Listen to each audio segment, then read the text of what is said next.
All right. Hello, everybody, and welcome back to the latest episode of the Divine Mind podcast. Today, we have Command Station. Very excited to chat with her. I don't know if you've watched the episode with Active, who spoke extremely highly of Command Station. I also watched her playing and competing at a really high level and just absolutely tearing it up. So, Command Station's a competitive player, part of Falling Esports as well, and also an ambassador for, is it the Air Force? Yes, sir. Yeah, excellent. So, going to go through. We'll have a bit of a chat about her story, how she gets where she is now. Playing, becoming a competitive player, aiming for that, pro player status, hopefully in Infinite as well. But thanks so much for having a chat with me today. Yes, sir. Yeah, Happy to be here. I'm glad. So I guess like a really good place we generally start with is like, were you always a gamer, like when you were growing up?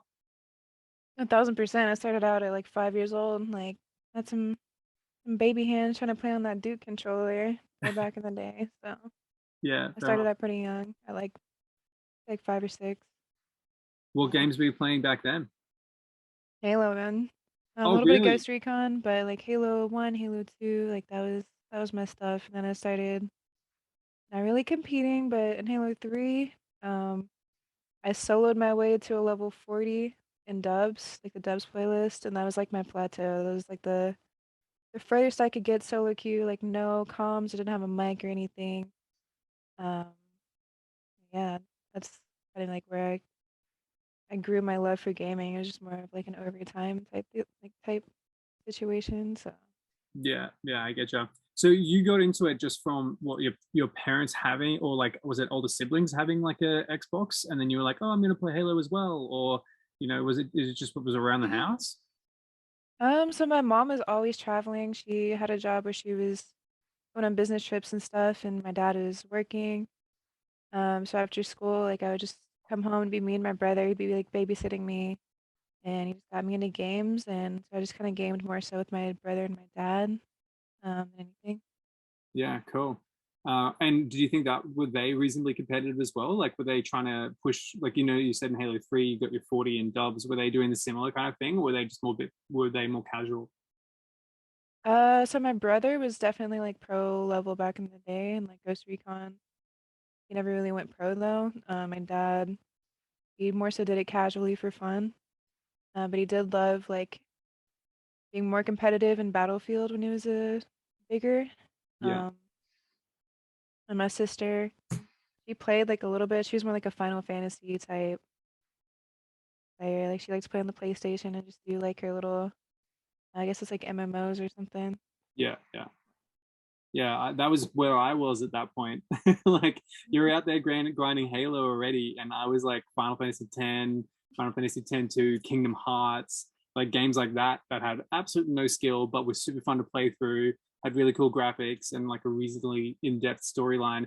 And then when my friends introduced me to Halo for the first time, I was like, "Whoa, what is this?" It's competitive as well. Mhm.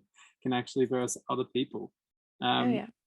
but so, okay, you got started with Halo 1, and obviously then you started playing more competitively, like you said, in Halo 3. When did you start playing like, competitions and that type of thing? Um, I wasn't really made aware of like a pro scene or anything or that like MLG existed or like anything really until I saw the Halo 4 um like finals. It was Ace and Pistola, and when I saw that, it really opened my eyes to like what's possible, but more so just seeing like I just kind of imagined myself in their shoes, right? Like what if I was on like a spotlight like that, like just doing what I love, and um it kind of just it's inspired me a little bit. I didn't really try to compete though. People more so asked me to play in like little small tournaments in Halo 4. Um, and I kind of just got a feel for competing a little bit there. And just winning like small like two tournaments and like nothing crazy. But Yeah. I started to build that in Halo 4. And so were most of those tournaments online? Yeah, I don't think I've ever played in a tournament on land, to be honest. So that's why Oh, my friends really? make fun of me. That's so funny. Well, you're gonna be able to create some shockwaves when you get to your first actual land. That's gonna be incredible. I hope so, man. I don't have like too high hopes. Like, well, I have high hopes obviously, but I don't think I'm gonna like go crazy, go off in my first land. That's obviously the goal, but it's more so just I want to do the best I can every time I go and build my name up. Um, see where it goes, you know? Like I don't think I'm gonna be like first place in everything, like, Yeah. but the grind is definitely gonna be to get first place in everything, and we'll see where that goes. Yeah, yeah. Well, I think part of going to a land, so part of like improving is when you get to that land, it's like a completely different environment. Like, do you think you'd be nervous playing on like a main stage or like just with people around watching? Um, Maybe. I think I'm a little bit more secure in myself than I used to be. I have a little bit of like social anxiety disorder just like in me. Just having people kind of like, and when I know people are looking at me, it kind of makes me tense up a little bit. I think that happens to anyone though, you know what I mean? Yeah, But it just comes with experience, I think. yeah, for sure. I mean, I know that I'm not even even when I'm not playing, like I'm not playing at LAN or anything, but when I got invited to play in like some of the eights back in Australia with the really good Australian players, I was nervous just playing against them. You know, I'd see their names and I'd just be like, oh, and my hands go to spaghetti, and I'd just like not be able to not be able to do anything. I've always thought about, I don't even know how pro players get up on stage or really competitive players. You know, when you're standing there and you've got people sitting on the other side of the screen, you know, yelling at you as well. I mean, like that's like a whole vibe that I don't know if I'd be able to deal with that. So do you think yeah, I guess when you get into that type of thing, have you thought about like the type of people that you'd like to be around, like the team wise? Oh, I do have a little like team that I put together for Infinite. We're gonna play in this last ESA and see how it goes. But in terms of like competing, I just genuinely think, yeah, you like may feel like you turn in like this like spaghetti, like you said, and you kind of freeze up, but you kind of just go into autopilot. I feel like I've noticed pilot when I play. I feel like you're playing worse, but you're more so just baseline what you've practiced, right? So if you know jumps like the back of your hand and it's like second nature, you're Mm, gonna hit them regardless, right? Because you're gonna be playing at like that baseline, like autopilot level. yeah. Um, and so that's kind of like my philosophy with my team too, is like if you can hit your jumps, if you know how shots line up, if you get a feel for the game and you um obviously the biggest thing is just watching your old gameplay, right? Like um that's how you're gonna improve and get better as a team. It's Like just yeah, like doing watching back and being like, oh, I could have done this better at this point, and doing your kind of VOD reviews, that type of thing. yeah. Yeah, yeah. So what I'm so curious to know a little bit more about how you got into the competitive side of things, because like you said, Halo 4, you started playing more online just with like some, you know, people inviting you to competitions and everything. What was the step like from there um I guess the point we're at now? Like you're competing against the biggest names in Halo 5. You know, did you have someone that was like a role model for you or someone that kind of helped you to get more involved in the competitive scene, or did you just have to grind it yourself? No, I mean I met some of like the more badass like women of Halo 5. But then again, like I started playing Halo 5 like 2 years after it came out. Like I hated this game. Like it was not a game I ever wanted to touch in my life. And then I just got so bored of Halo 4 and I noticed like the population in Halo 4 was so dead. I couldn't keep continuing to play that game. And so um my competitive drive kind of died down. And then when I got to Halo 5, um like I said about meeting like badass like females, right? Like I knew there was like sweaty people in the scene, but I met this one girl and her name is Divine Damsel. She absolutely kicked my ass. Like it wasn't even close. I'm pretty sure I got like 1 or 2 kills on her.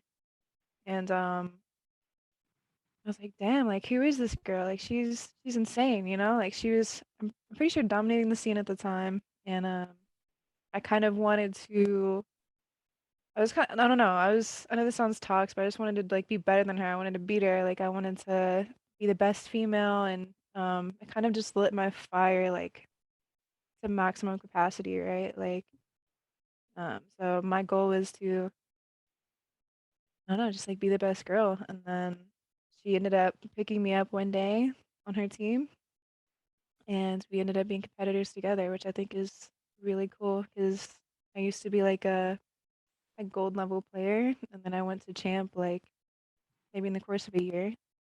Wow. So okay, that's really cool. So when Divine Damsel picked you up and you guys competed together, do you remember what that competition was? I mean, we were just like competing like the girls side of it at the time. I wanted to branch off and do um the regular side of it, and obviously compete with her, but compete with guys as well, and just like broad span tournaments, not just the female ones that were being hosted. Um, yeah, we I think dominated like as a team together. Um, like the female FP, I think it was like FPL at the time.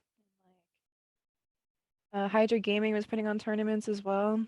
But, yeah, we kind of just me. I mean, me personally, like I branched off into other tournaments, like bigger, better things, right? Like I kind of at that point realized that I wanted to be like one of the best players. You know what I mean? Like Yeah, in yeah. general. Yeah, I get it. So when you were doing those other games, was there so those other competitions, was there a competition in particular, sorry, that stood out where someone noticed you or kind of gave you another hand up? Like after Divine Damsel got you to the point where like you went from gold to champion, you guys are starting to compete together. Was there one of those Hydro Gaming comps, or was there a comp that you entered and you were kind of like playing just really well and people started taking more notice of you? I think people started taking more notice of me, unfortunately, like in the co-eds. Um, but with that, right, people discredited me as well. They said my male counterpart was, all the male counterparts in the tournament were carrying and dominating, etc., right? But everyone has their opinions. Um, but I think I had some of the most fun in terms of tournaments that I had in co-eds because I got to play with like, at a higher level with like my girlfriends, but also like one of my really good friends, which is Bound at the time. Yeah. He's insane at the game, and I don't know. I think it was just fun because I was surrounded by people that were, like male and female, like high level. Yeah. I got to play with them and play against them. Yeah, that's cool. So when you did these co-ed tournaments, you were partnered with Bound? Mhm. Yeah, I think I remember watching some of those games. I think a few of the games I even saw, you were even carrying him as far as kills on on the board. Oh So, yeah, yeah. People don't remember that though. yeah, seriously. So, and why do you think that is? Do you think that's like a bit more like just fanboying over like other good players, or do you think that's a little bit more because of the unfortunate inherent sexism in gaming?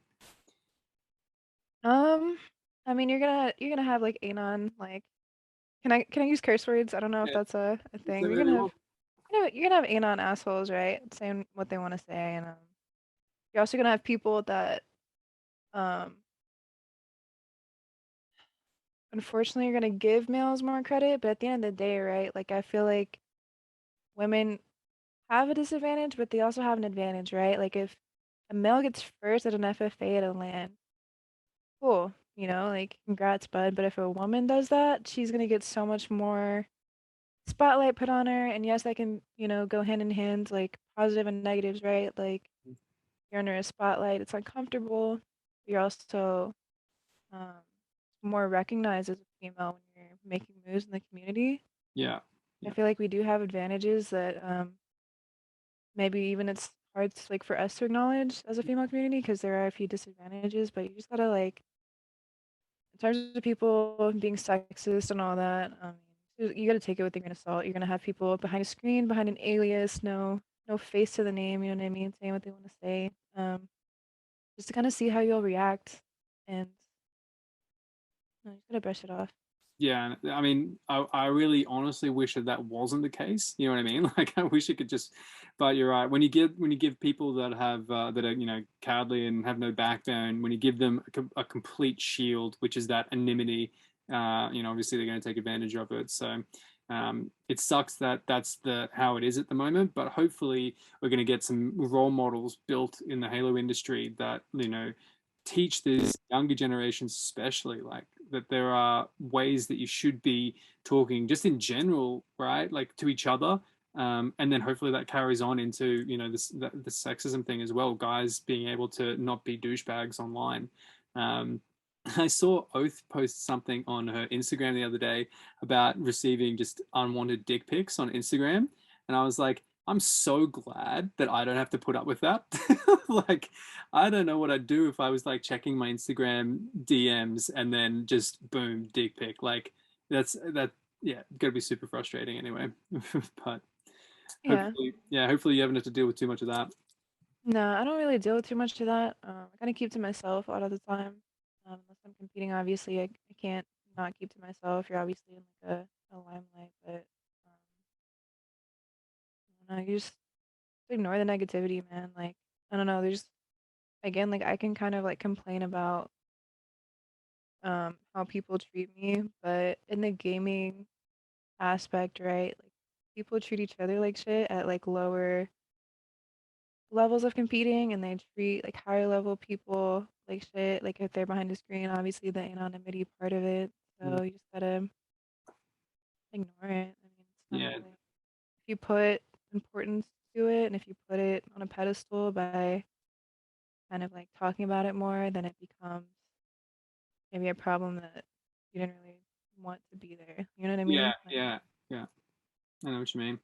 So I'm thinking about what you were saying about you got to champ. You went from gold to champ in like a year, right? There's a lot of people out there that I'd love to know how you did that. Like that's such a grind. Do you have any tips to help people? um, I mean, I can tell you what, pros tell people all the time, right? Go in, if you play a game, play a tournament, right? And you think you played your best and you lost, or even if you won, go back and watch the mistakes that you made, right? And know how to identify the mistakes. Like what I would do is I would like say, okay, every death is a mistake. And it's not necessarily the case, right? But if you look at it in different perspectives, I like to use that one as an example. Um, you learn how to be a better teammate, in twos and fours, by staying alive. Because what are you gonna do when you're dead? Nothing. Like, yeah, you could probably like bait some kids out, get them one shot before you die, but like, how could you more so be effective? Um, I think too, when you're not putting shots down on other people, you're kind of not being an effective player. Mm, So just trying to put yourself in positions where um, you can put shots down on other people, or at least give your team information to put shots down on those people. You know what I mean? It's more so yeah, just creating strategies, learning strategies. I read a lot of books too. Um, and I like exercise my brain, right? Like, um, learn from your mistakes. Really, really highlight your mistakes. I know it's not easy to go back and watch mistakes. Like I would go back after tournaments and it'd be like I would dread it so bad. Like I would just look at like the game that I'm about to go into and be like, I really don't want to do this. Like I'm cringing. yeah, Um, I don't want to own up to the fact that I played, bad or whatever, but you have to, man. Like it's part of the growing, right? Like you're only gonna grow when you learn from those losses. You're not gonna grow from wins. yeah, You're not gonna grow from playing like mindlessly all that. Like if you play like matchmaking or eights, money eights, whatever, like all the time, and you never sit and reflect, you're kind of just gonna plateau. And mm, people don't realize that. yeah. That's really good advice. So because you see, you gave one really good example there, which is like, I think lots of people not lots of people. I think there's a percentage of people that want to improve and don't know how to. And so and you're right, a lot of people give the advice to watch back like your gameplay and identify what you did wrong. But I think the real skill there is actually being able to identify what you're doing wrong.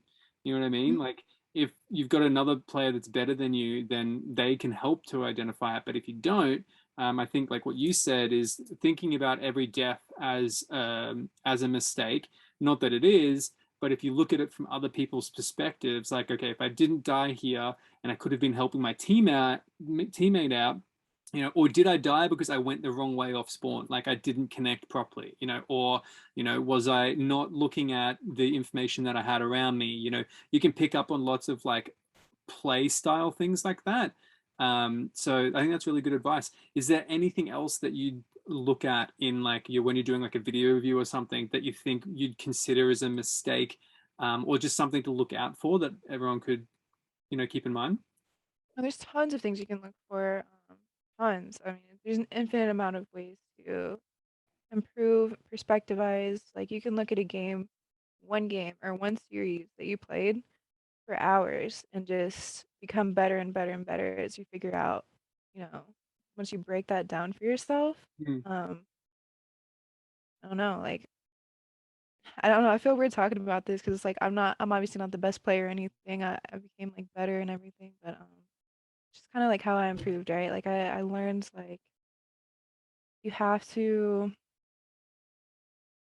be in spots that are advantageous, right? Like I don't know if you notice, like a lot of people like to like stick to like bottom areas of the map and they like to kind of shut themselves off.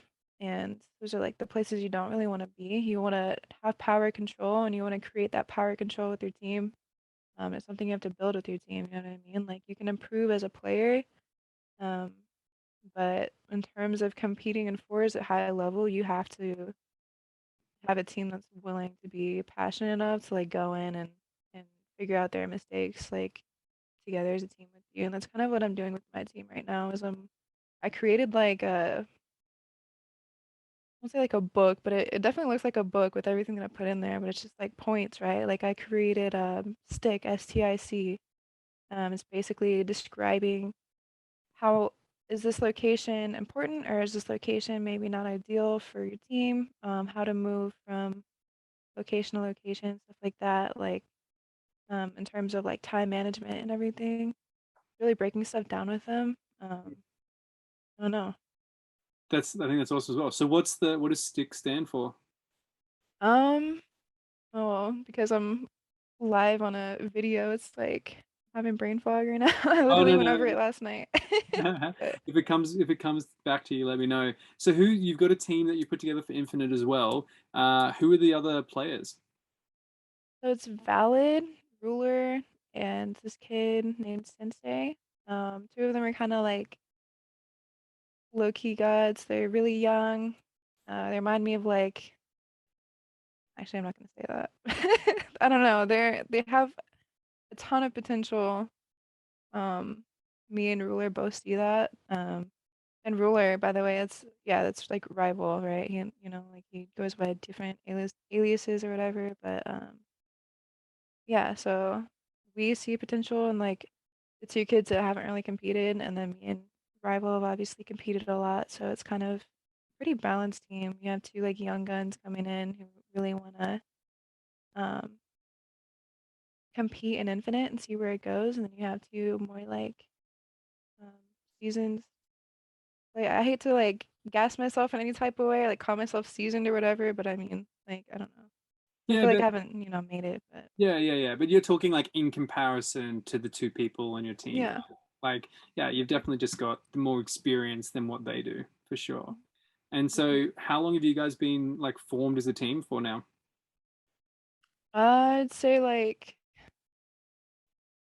2 weeks, 3 weeks. Oh, really? So, It's been that short? but the first tournament we played in, Esports Arena Sunday tournament, we got 15th. And then the last tournament we played in, we got ninth. Cool. So we are aiming for a top six. Even if it's just top eight, whatever, like we improved a lot from the last time, and we're improving a lot this week for Sunday. So Awesome. Well, I'm going to keep my eye out. I can't wait to see you guys competing this weekend. It's going to be yeah. awesome. Yeah, I mean, that's a huge difference already in gameplay. Between that 15th place and ninth place, what are some key things that you think you improved on that helped you make such a big difference? Just getting comfortable with each other, right? Like if you're playing with brand new players, like you can. when you go into like a matchmaking game, right? It's kind of more chaos in terms of the factors that are in play, right? So it's kind of the same thing with our team. It was more chaos because um, we hadn't really played together, but you kind of control the chaos and you learn from each other and you learn each other's play styles, who's more aggressive, who's not, who to push with, who not to necessarily push with in different situations, like formation. Like there's a lot of factors that you learn like subconsciously at a team without even talking about by just playing together. So Yeah, yeah, I get it. If you had to kind of like sum up your play style, how would you go about it? um I like to say like I don't know, like my play style has been pretty like different. People have seen a lot of different aspects of my play style, so I don't want to jump the gun, but I definitely like to think I'm like the quote that Sun Tzu said, right? Like fall fast, like a lightning bolt or something. Just be aggressive. Yeah. So yeah, So try you, to, be unpredictable and aggressive for sure. sure. Yeah, I think especially in Halo 5, that's like the game style, right? Like, yeah, when you watch a lot of the top tier players from Halo 5, it's that insane movement with, never missing a shot and just being able to key that into what the rest of your team's doing, and then you've got a god player, right? So, and that's what you think that you kind of strive for, is that fast-paced and accurate kind of gameplay? Yeah, but I mean with fast paced and accurate, right? Like you can be fast paced and accurate and still kind of be a really bad player. You have to think about your shot is one of the bigger things, but also just knowing when to be fast, right? Like Shotzi wasn't necessarily like thrust slide spring jumping into the enemy team's base all the time. Like there was moments when you should, moments when you shouldn't. Just like deciphering which moments are correct to do that with your team Yeah, and when not to is the biggest thing in terms of being aggressive. yeah. A lot of people forget that. Yeah, and that's another really good thing you could get from watching back on views as well. It's like I died there because I was completely too aggressive, which I will take ownership of my own gameplay. That is definitely an element that I have. Is I just love running headfirst and ego challenging everything that happens. So something that I can improve on just from talking with you. Thanks for that. So going forward into Infinite, like did you play the last flight? I did a little bit. For some reason, I'm not getting emails, but I'm able to get into the flight, and it doesn't even show up on Waypoint for me ever. So I just log on to Infinite, and it lets me play, which is weird. But yeah, I don't know. Gotta There's get a hot into it. that's a hot tip for everybody watching that didn't get an email, is just do it anyway. Mhm. If you want it bad enough, man, Yeah, we'll find a way. yeah, that's that's so cool. So, what did you think about the last flight? It's definitely a flight for sure. I don't think it was final, but I think seeing some of the movement that has been manipulated in the game and seeing how much higher of a skill gap there is to aiming and everything, but also like a tool to kind of bridge that skill gap on your own. Like I feel like all those factors they added in is really, really neat. So I'm excited to see where it goes for sure. Yeah, yeah, same. And so when we're playing this weekend and we get like a bit of PvP, what's the stuff that you're going to be thinking about the most? Um, I'll kind of compare it to this book that I read, right? It's called like the essential something rule breaking. I just remember rule breaking on the cover, but it was basically um taking the people who are the best at what they do. They're seeing I guess like my friends and everything, they're kind of considered the best and I see them doing a lot of groundbreaking stuff, just kind of absorbing information from everyone. For sure, just like doing new things, like figuring out parts of the map, like how to like just different jumps, like nerdy things, just like making sure I'm able to do the exact same things as like my like higher level like friends kind of Yeah. thing. So, the high level friends that you're talking about, can you drop some names? Who are the people you're going to be watching the most? Um, just like found like Ola, of course, like friends wise, just like I don't know, like even not friends, right? Like just general like a few pros in the scene. Like I just want to see what they do and mimic that. Yeah, So I think that's it. neat. Well, that's a great way to do, right? Mimicking greatness. It's the fastest way to become great yourself.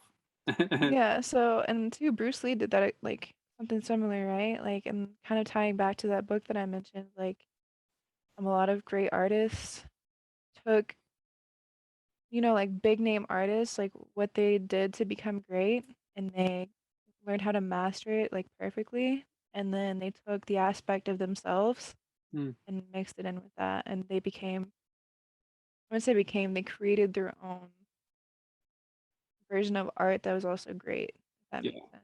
yeah. So, and Bruce Lee kind of did that with his fighting style too. Yeah, and that's obviously what you want to try and aim to do with like your play style in Infinite is watch what other people are doing, kind of make sure that you can do that as well, but then add your own little flair, your own little bit of flavor to it, and make it command station way. It's good to be a part of the new generation of Halo straight off the bat because maybe if you do something early enough, you'll get like a jump named after you or something. Oh, I already have a few jumps named after me, so Oh, for Halo seriously? 5. Yeah, Well, there's a like the on regret, um, like red or blue needle side, like jumping out to the like top car, there uh, you go. from the wall. Like Yeah. people were naming that after me. And then I like invented a jump like on Plaza, but it's hard to describe like that area. So Yeah. it's lesser known than the regret one. Yeah. Wow, that's so cool. Well, that's exactly there you go. And I think yeah, doing that at the beginning of Halo Infinite, it's going to be something that like everybody's like, boom, there she goes again, she's jumping up into those spots that nobody knew about. But that's really cool. I think I saw a tweet earlier today from Tashi that next week they're going to announce all the details for the first competition at the end of the year in December. Are you excited for that? Oh, 1000%, dude. Can't wait to go to my first event and like compete. Yeah. Well, I went to an event before. I wouldn't say it's my first event, but I didn't compete there. I just went to like experience an event, if that makes sense. So, Yeah, yeah, that's really awesome. It's going to be my first event as well. But I'm not going to be competing, obviously. I'm just going to be going to be, networking, meeting a bunch of people, that type of thing. So I'm really excited for that as well.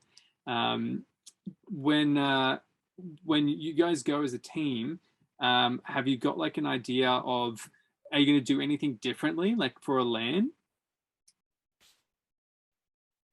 differently, how so? Like, are you just gonna get there and kind of wing it, or are you gonna like have a house together, like where you can set up and kind of play like not at the like competitive scene, and then go and be able to warm up and play there as well, or do you have a plan for how that stuff works? So Falling's gonna take care of us in terms of like lodging and everything. Like assisting us financially with the flights. So we should be good in terms of like that. But in terms of getting there, like yeah, I mean Falling's just so they sponsor me, right, as like a under the pro player contract. So even though my team's not sponsored under them, they're taking care of me and my team because they want to represent me. If that makes Yeah, I know what you're saying. That's really cool.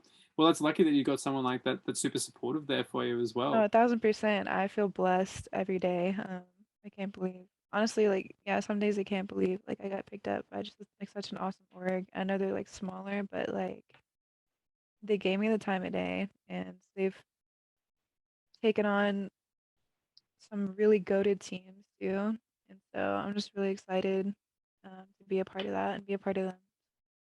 Yeah, that's fantastic. I think when I look at all of these, there's a bunch of smaller teams at the moment that I'm looking at and thinking, I love the fact that they're all there, and I hope that all of them, end up having teams that, are really competitive in Halo Infinite, and obviously when we bring our Australian team over as well, that we'll get to compete against them. I think there's Vandal and there's AlphaDog Esports and there's Falling Esports and there's a bunch of guys, Pendragon, and a bunch that haven't even signed teams at the moment. That I constantly see them doing their own little things, and I'm like, I can't wait to see what this looks like when we get an actual event going with all these names of esports teams going in there and players finding homes where they can kind of take that next step.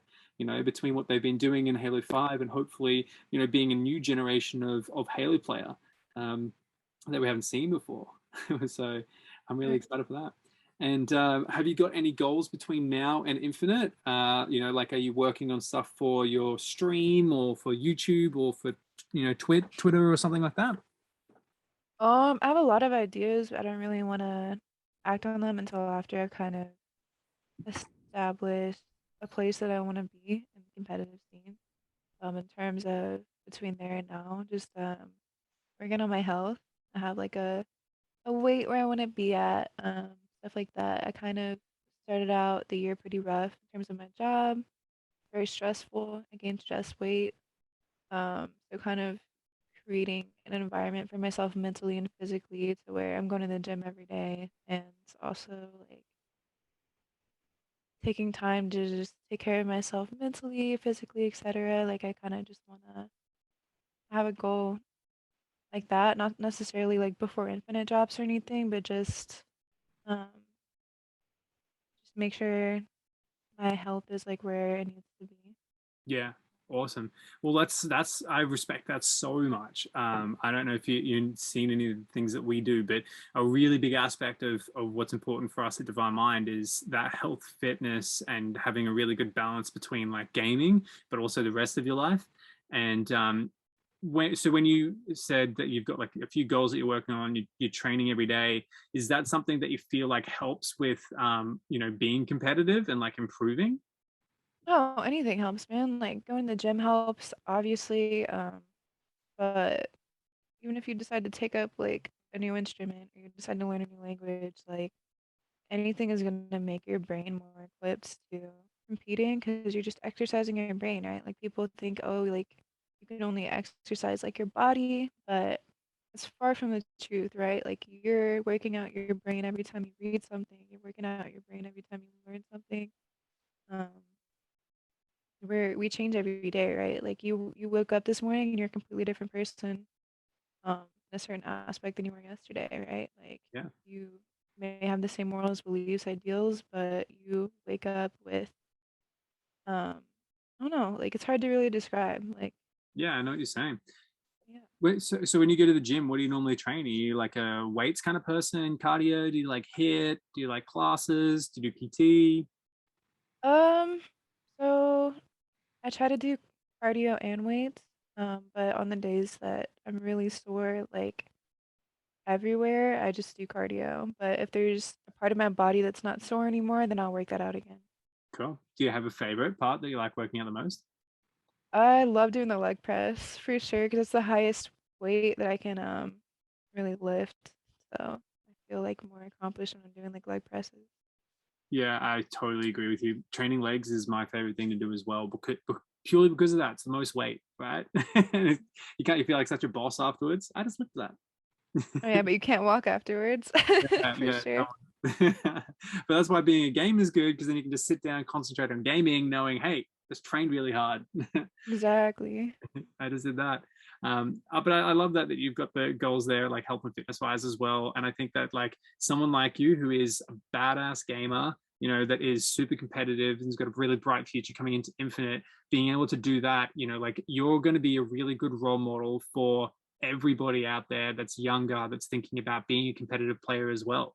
And we need more people like that, right? Because we everybody knows how toxic the gaming community can be, and especially the Halo community, right? And when we have people in it that people can look at and be like, I want to be more like Command Station, you know, it's just, she got such a great attitude.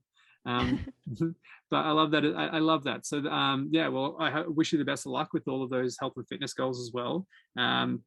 Do you set other goals like outside of that? Like, do you have a job that you're working on at the moment? Um, Here's my philosophy, right? In terms of goals, I used to kind of try to measure everything out by numbers, where I want to be in 6 months, 3 months, whatever. But I've just noticed, if you instill your goals in your head every day, right? Okay, I want to be a professional gamer, or um, if you're going to college, like, okay, I want to be a doctor, so I'm gonna do everything I can today to maximize my effectivity to become that, right? Like, you're gonna kind of just instill your goals in you to where you make time for it every day. And Yeah, when it comes to health and fitness, like, I just remind myself um, kind of like what I want to look like and how I want to feel and optimize myself for my other goal, which is to be a professional gamer. Um, because you make time for what you want to do, right? So just make sure you remember why you want to do it every day. Yeah, yeah, awesome. Do you have like a, I mean, I know you do because we've talked outside of the podcast, but like what do you do for work? Finance. I work finance for the Air Force, and I also this is technically considered like volunteer work, but um, Air Force like recruited me obviously for becoming a Air Force gaming ambassador for Halo. Cool. So I kind of represent Halo for the Air Force, which is I feel like a badass talking about it, but it's really Yeah, cool. it is. It's so dope. I'm so happy that that's like an act that I'm, I don't know. I feel like younger generations will hear that and be like, of course the Air Force has got like a gaming side of it, right? Whereas I'm old enough to be like, I think that's so cool that the Air Force has this game, you know what I mean? Like people that are representing them for gaming, because that's just the way of the future, really. Oh yeah, and I think right now they're in that cusp phase of like trying to make it um kind of to where the Air Force sports are, right? Like you have the Air Force soccer teams and sports teams, and they're kind of um how do I put this?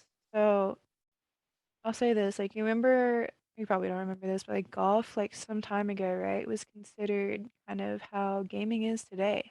Mm, Golf is considered like a pastime, like that you're not gonna make that your career. You should do something more important with your life, like be, this out of the third. Like golfing is just for fun. And then it became this huge thing that everybody does professionally, right? And yeah, even though golf is still kind of physical, gaming is more of like an esport and it still applies, right? Like mm, people are still on that cusp of thinking that it's just a pastime. This is all, it's gonna be. And now people are opening their eyes and realizing um, that it's also a career path. yeah, for sure. I think that the way I look at it is generationally, right?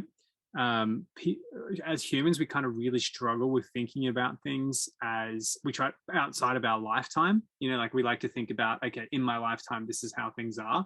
But when you think about things generationally, right?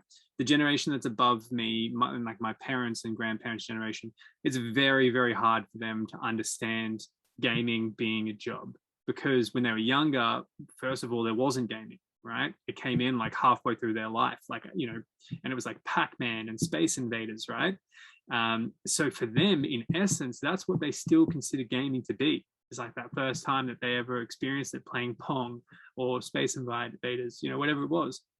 And as that generation gets older, some of them obviously adapt and understand how much of an industry it is. But for the ones that don't, when my generation, which, like I'm almost 30, gets to their 50s, you're going to have kids that grew up playing games competitively in their 30s, right? And that is where we'll see a really big swing because there'll be so many more people across a larger, range of age groups that all understand what gaming's about. And that's not going to be because people started realizing. It's going to be because the people that didn't realize are dead and everybody else, the generations have grown up. And, I think that is a really cool thing for esports specifically, because it means that like for you and I, both wanting to be in the esports industry, we have a huge opportunity to just be consistent. If we're just consistent for the next 10 years, 15 years, whatever it is, it'll happen, right?